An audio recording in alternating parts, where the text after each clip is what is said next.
Hello and welcome back to Grim Survival. It is a sad day. I got news first thing this morning coming out of Bear Independent, and I would just ask everybody to keep him in your prayers, him and his family. The link to that video will be in the description.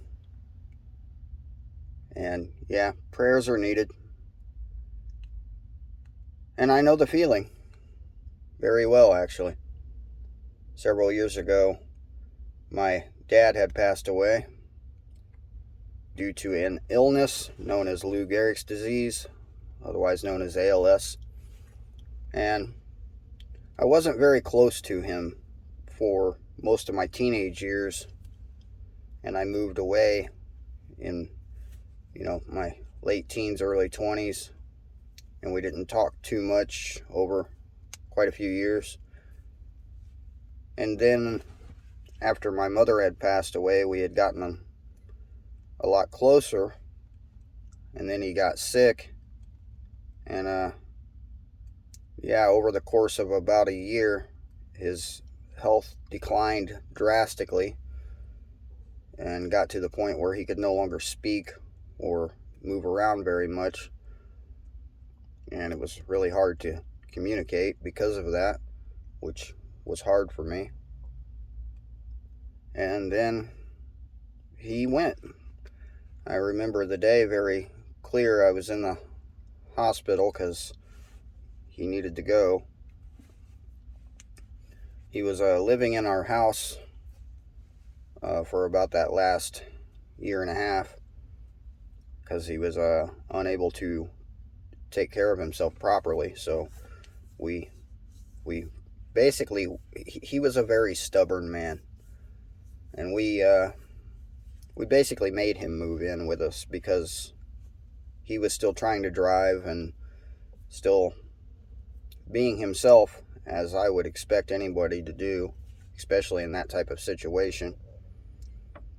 But it became dangerous for him and other people for him to be driving and doing other things like that. So he moved in with us.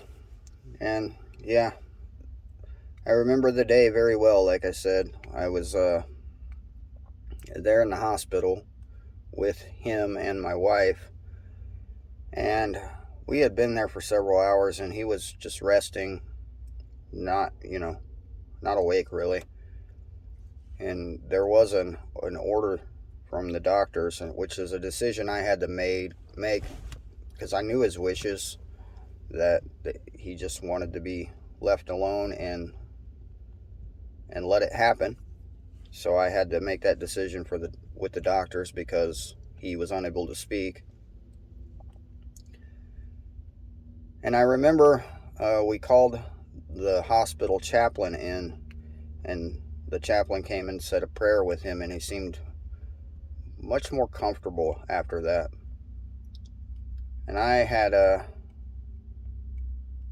left the hospital really early in the morning. It was somewhere around midnight, 1 a.m., something like that. I don't remember the exact time.